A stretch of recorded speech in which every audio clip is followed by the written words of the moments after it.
be doing this kind of crash course training here.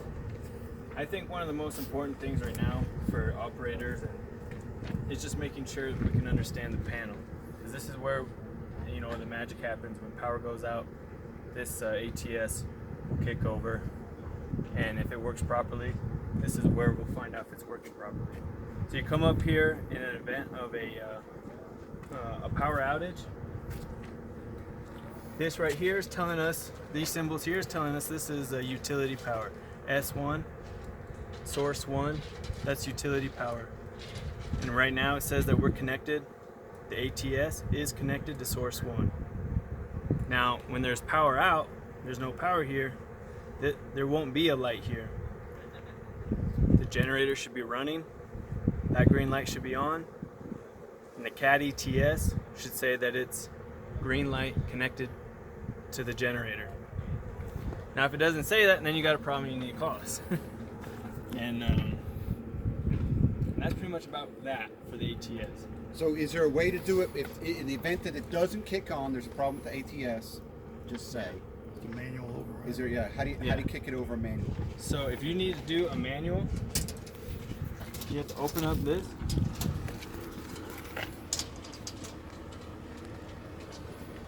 Now, you got to make sure all your sources are dead. That's the safest way to do it. So don't even turn this generator on. Right.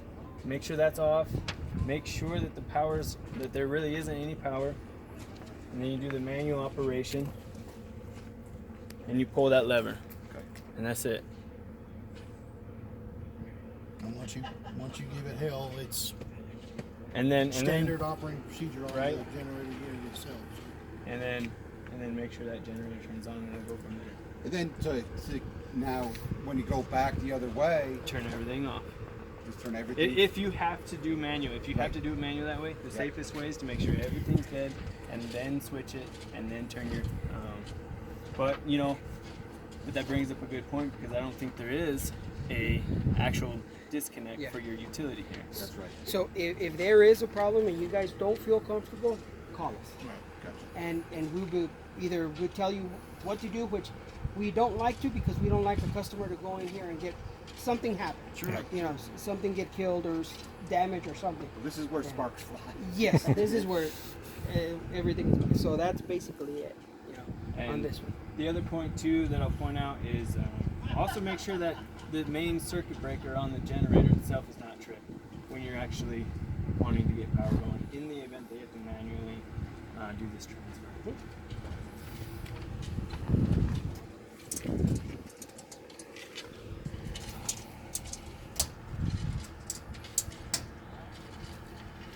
All right, we can go down to let's talk about just the kind of the general overview of the machine.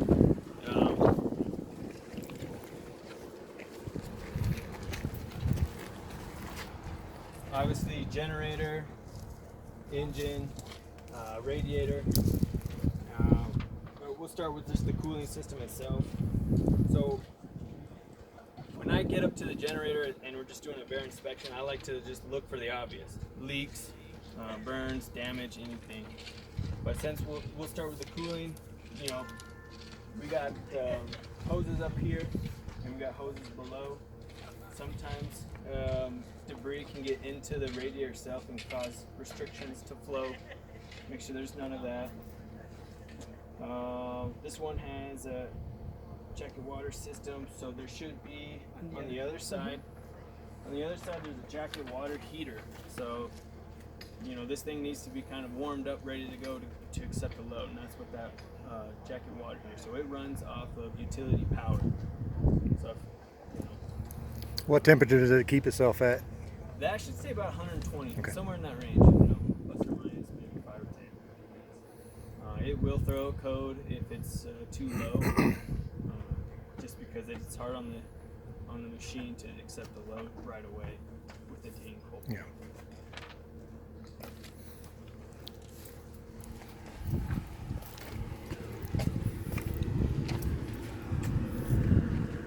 Yeah, it's kind of hard to get in here.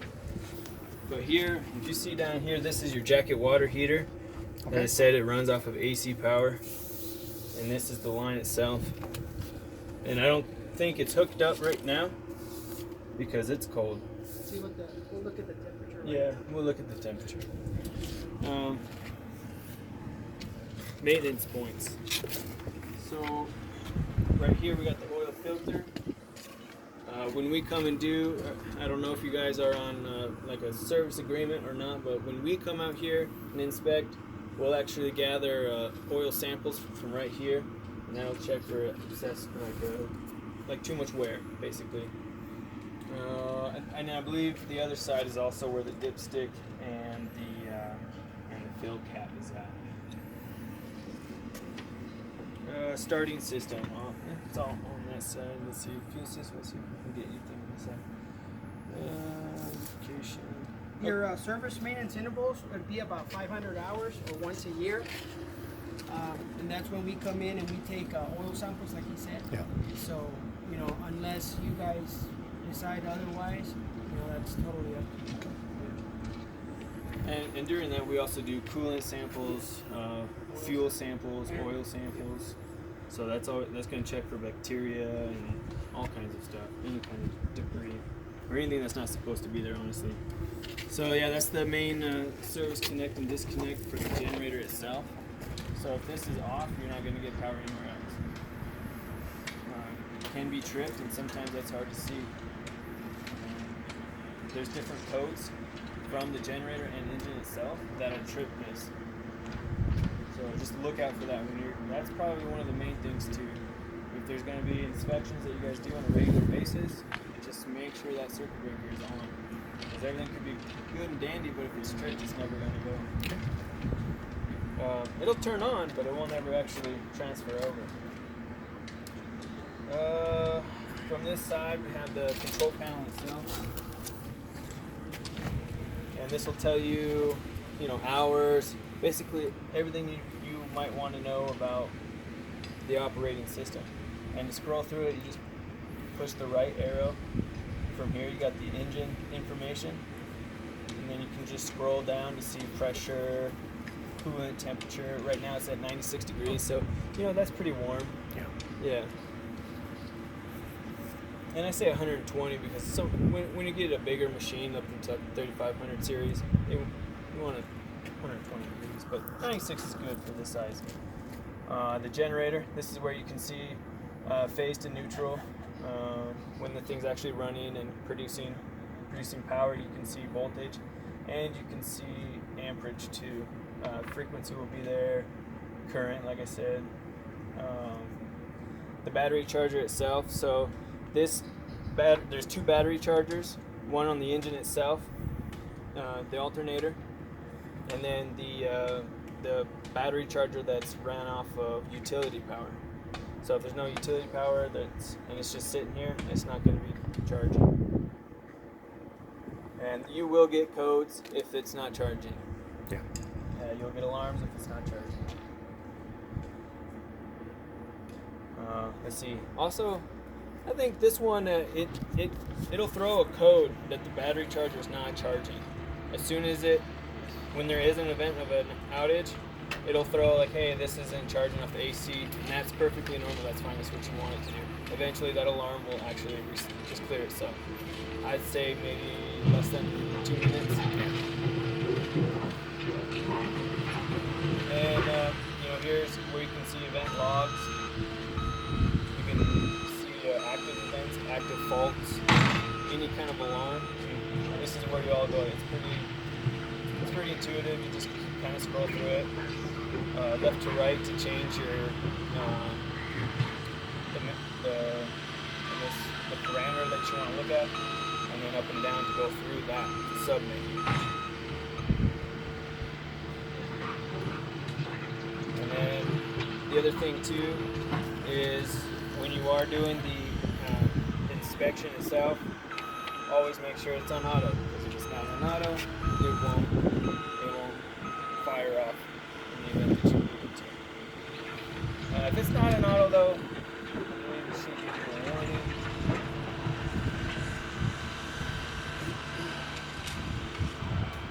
I think this would be it.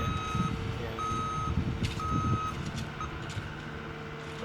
And That's then, got to stay. yeah, to start it, you press the little hand, Yeah. that one. You press that one, and then you press the green one, and it'll start the unit. Yeah. You can't just go right over to Yeah. green because that won't work. That'll tell you that you're doing it manually. Yeah. The hand. And then of course to shut it off, you just press the red button, shuts off, and then you've got to put it back on auto.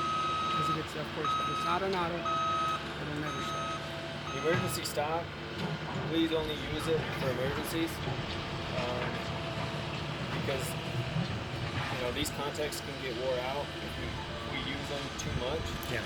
And then that kind of creates problems. So, what I see a lot is operators like to, if there's doing an exerciser or if there's actually a power outage and it goes through a system and it works, this thing's still running, they don't like it, they want to turn it off, they can't do it, so they just, it'll turn on. It needs to run through its cycle and it needs to cool down. It'll get a cool down signal from the ATS and then it'll actually do its own cool downs.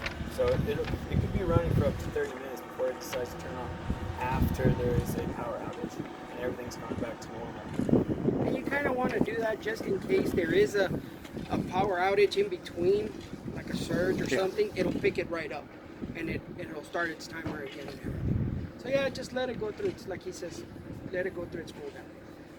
It's not gonna hurt anything. Let's see. We have exhaust system. We can check out the exhaust system since we're on this side. Turbo. As long as you can hear the turbo kind of whistling, then you know it's working. If the turbo wasn't working, it wouldn't. These things don't run good at all without their turbo, so you're gonna have massive problems without that turbo anyways. You would know right away. But as far as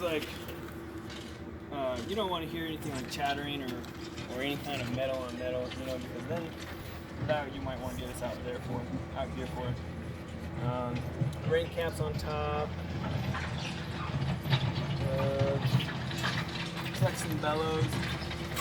Basically, just kind of making sure everything's staying connected and there's no leaks coming out of them. And that's pretty much as far as that kind of goes. Let's see. We also got the fuel fill goes up right here. You can lock it. You guys put your own locks on here. Twist it.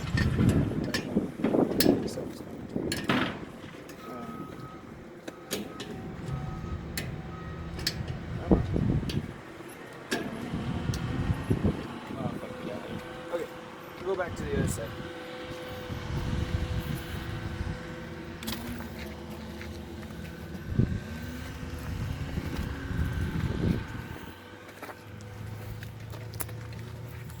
Well, the go-aheads are loving us right now.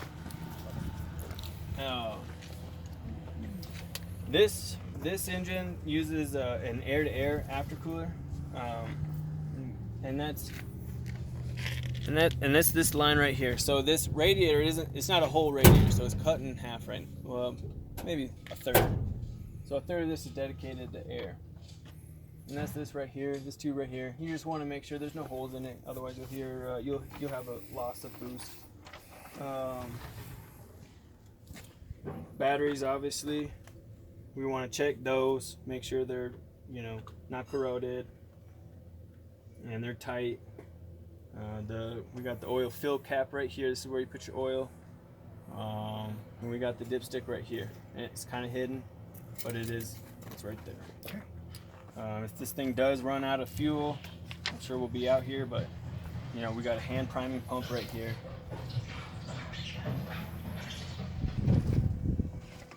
Let's see what else we got.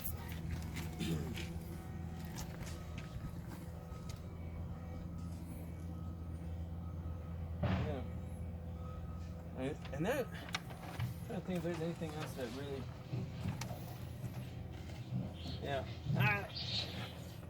the belts too. I like to check these belts periodically. Make sure they're not fraying and they're on there tight. Because you got the fan and then you also have another one for the alternator too. Was she calling you, Dieter? I thought it. I almost Was it me? I'm not for sure, but it sounded like it. Does anybody have any questions? You got your ID tag right there, and that tells you everything what the KW is and everything. Gives you serial numbers and everything in case, you know, they ask you, well, you know what the serial number is. I mean, we'll have it in our files, Yeah. but if you need anything, as long as you get that serial number, you can order any parts you need for it and everything. What else? I have a couple questions. Yeah. So this will be in the operations and maintenance mode, be in the manual anyway. Some sort of schedule of EMs, right? Yes. So from your standpoint, regardless of what the manual says, how often do you think you should do a visual on it, just to make sure I'm gonna walk around? Once a week, once a month, once a what? We would recommend once a week. Okay. And we would recommend either the beginning of the week, sometime towards the first of the week, midweek, middle of the Go week, ahead. in case you see something or There is something a happens. wheeler It gives us for a time to order parts or Copy that. or Dieter's whatever right we here have with to me, give and us time, so it he'll won't be like on a do it. weekend Thanks, Jamie. where we can't get any parts. That's what our recommendation. Copy that. Thanks. Oh, VC. And like I said, if you guys want to keep a log on it, and you come every week and you look around and you see no leaks, no nothing, then that's better for you guys. Because I don't want it, you go for 2-3 weeks and then something happened at that week and it doesn't start or anything. You're like, oh, well, what happened? You can go back in your log and say, hey, you know what? We checked it Monday. It wasn't like that Monday. It happened Tuesday or Wednesday. And you did say we can set it up to do exercising once a week, because that's what all our other ones do. Yeah. Now usually it should be set for 7 days. Exercise. It's every day, 7, 14, or 28 days. It all depends on you Okay. guys. Okay. What we can do is we're gonna come and do the other one, and we can set them both at the same time, Okay. or whatever time you guys want them That would to, be really and great. then we can do that. But from now until we come back, which will probably be about a week or so or something. Yeah. You can come and manually start it and stop it, just to look around and just to Okay. be on the safe side. That'd be really good if they would, get them kind of more or less synchronized to do that, so we can Exactly. get them on a schedule to observe and make Yes. sure everything, with the Yeah. other ones. Yeah. Like that, you guys can decide what time. Like that, somebody passes by, sees the flap open or something. Oh, it's running. Go see the other one. Hey, they're running both. It's a good sign. So, do you guys have any other questions? Yeah. Ask them and I can answer for you guys. Is there a visual or an audio alarm if there's an issue with it not starting, or? Yes, there will be. Okay. If there is an alarm, you're going to hear a beeping sound. Okay. Beep, and it is loud. Yeah. So you will hear it. Okay, And you're saying, hey, well, what's going on? And that's when you come. So there's something that if it's nighttime, it's a little drizzly, you can pull up in the driveway and get out of the truck, and you can probably Oh, you can hear. Probably hear. Yeah, something. you will hear. You will hear. What else? Well, that's it. Awesome. I mean, if you guys have any questions, Oh, okay. Yeah, the radiator, it's a plastic container. So from the other side, you will be able to see if it's low, the middle, you could see where Okay. it needs to be, fill or add or stuff like that. What else? Have you gone out and maintained any of Alpine's? No, it's probably somebody else. But what we'll do is I will send you our PSSR products specialist so they can come over and see if you guys want to do. Because there's different contracts. We can be here once a month, once every 6 months, once a year to change the oil or whatever, and that depends on you guys or what you guys want to. Try to do like contract. some annual Yeah. inspection. Inspection. Yeah, we'll send them. As soon as the other one is done, we'll get both of them and then we'll send you guys the PSSR. The other one, KW same size. No, the other one's a 50. Yeah, it's way. Well, Yeah, this one's a I 400. assume. Yeah, the other one. Hell, I don't know. Some things are bigger than others. Yeah, and the other one's a different controller. So, and it's the same. They're pretty, pretty easy. If you touch a button and what did I do? Just leave it alone and it'll come back to its original. KW covered all the new components or something. Yeah, I guess that's what they spec it for. I'm not suggesting that. Yeah. That's awesome. Yeah. So I think a lot more smaller than this. Oh, yeah. That's a little one. So, no problem. Man, we thank you.